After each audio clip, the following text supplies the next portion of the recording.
down effect. Well, you know, George Washington said one of the most important qualities for a society to have is civility. And what does civility mean? The founding fathers did not agree on a lot of stuff. I mean, Madison didn't agree with Hamilton and Jefferson. They were very much at odds about how to go forward with this republic. But they talked it out. They compromised. Nobody got violent besides Aaron Burr and fucking Hamilton later. But for the most part, they compromised. They talked. And George Washington said, civility, the ability to listen to the other side, even though when you don't agree with them and put your ideas together, that's how you move things forward. We just don't have that anymore. Yeah, we just don't have it at all. I think that's a really good point. And that's what bothers me the most about this is not that they're not correct, that there's some real problems. Yeah. It's the way everybody's going about it that makes me say, like, do you understand what happens when you yell at people? Like, you can't just push people. There's people that don't understand violent consequences. There's people that don't understand conflict, and they don't know how to mitigate it, and they don't know how to, like, be calm and how to figure their way through a situation. There's dangerous levels of aggression that get reached when you have, like, Antifa feuding with these people that are trying to do some sort of a speech somewhere, and there's supporters of the speech, and then there's Antifa, and everybody's getting together and screaming, and there's fire and bike locks, and people are beating the shit out of each other. All this stuff. I mean, there's plenty of videos of this happening. This doesn't have to end here, okay? This wasn't here 5 years ago. Understand this. That this could escalate in 5 years to be significantly worse than it is now. Yeah. And me as a person who I don't want violence around me. I see that shit coming, and I go, oh, these guys are fighting. Let's get the fuck out of here. You don't want to go get close to them and hope you catch a stray bullet. Well, especially if you have the problem is that if it gets worse in 5-10 years, like, fuck, dude, man. the problem is that conflict comes to you. Yes. I mean, the problem is that it's a matter of time. It's unnecessary. It's not how we should communicate with each other. You know, and I think there's also people that are emboldened by movements, right? They become a part of a movement, and then they want to do something to commit to that movement. It's very similar to joining a fucking militia. It's very similar to joining a resistance movement. Social media makes it easier too. Yep. Social media has made it easier to find your tribe, surround yourself with people who see the world exactly like you do, and organize and attack the other side. You know, they say with social media, that's what makes ISIS kind of so violent and also so scary, is because social media, the first ones kind of mastered social media. Yeah. My bigger worry is also the fact that people can't even agree on the validity of their sources. So if I say, well, you know, according to the United Nations or the Bureau of Labor and Statistics, and you go, that's bullshit. So now I can't even get off the ground because there's too much info. Right. So I'm going through. If I go through mainstream sources, you go, that's mainstream and that's bullshit, and they're bought off by corporations. They have an agenda. I can't even have an argument now. Well, here's something that I'm trying to get better at, and I've worked on it a lot.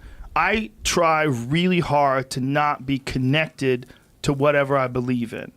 And I try to win a conversation. Those are two very important things. You mean you're open-minded, Joe? Yes. But I'm trying harder than I've ever tried in my life, and I've been on a path trying to do this for years now and getting better at it because of just listening to podcasts, and having podcasts and having conflicts with people and trying to figure out why I had those conflicts and how much of it was my fault, how much of it could I have prevented, how much of I could have done a better job as a host or as a person who's trying to relay the information. And through time, I have tried my hardest, and it's something I concentrate on all the time, to not be connected to my ideas. To argue them if I feel like there's merit, but argue the merit, not argue my connection. Your emotional connection. Emotional connection to that. So when someone does that, I get exhausted now because I know where it's going. I'm like, we're going to waste a lot of time with this because you're not willing to even think about the possibility. I said to Jordan, the last podcast I did with Jordan Peterson, I said, do you feel like you're winning this debate? Because at this point he'd become so famous, and he said, I don't want to win this because I'm going to create resentful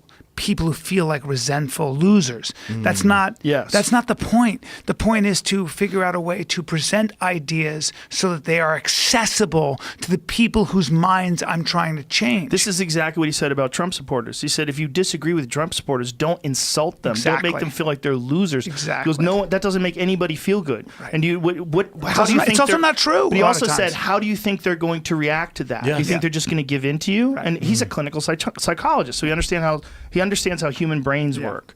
We do that immediately. What do we say Yeah. about Trump supporters? A lot of people. They go, they're racists, they're Sexist. they're sexist, Transphobic, they're Mexican homophobic. haters, and all this stuff. Yep. Whereas maybe the left presented an alternative that was unacceptable to them. They didn't like this con man or this guy who was an egotist, but they were like, let's give it a shot. Right. I have $300 in the bank. I got no other options. There's also that. Give people the benefit of the doubt. Most people are not assholes. Yeah, unquestionably. There's both of those things. And there's some people that are assholes. Sure. That's part of the problem is that you run into enough of those hurt your feelings, and you think, oh, all Trump supporters are assholes. They're because the I ran into- minority, though, right? But that's kinda negativity like bias. haters all online. humans. I feel like it's all Yeah, humans. negativity bias too is also something Yes. where our brains We gravitate towards If that. I get caught with a That left hook, sticks out. I'm not Well, gonna. I'm let's gonna say keep my on hand up. Instagram, if you have 1,000 comments and 900 of them are positive, you'll see the one negative. Yeah. Like, No, if you have motherfucker. 900 and you have 100 that are negative, you're fucked. Super fucked. You're gonna read 100 negative Well, comments. you know like, what I'm saying? Like you'll have a million. That's why I don't read any positive. comments. But Yeah. think about how amazing that is, that you have 90% positive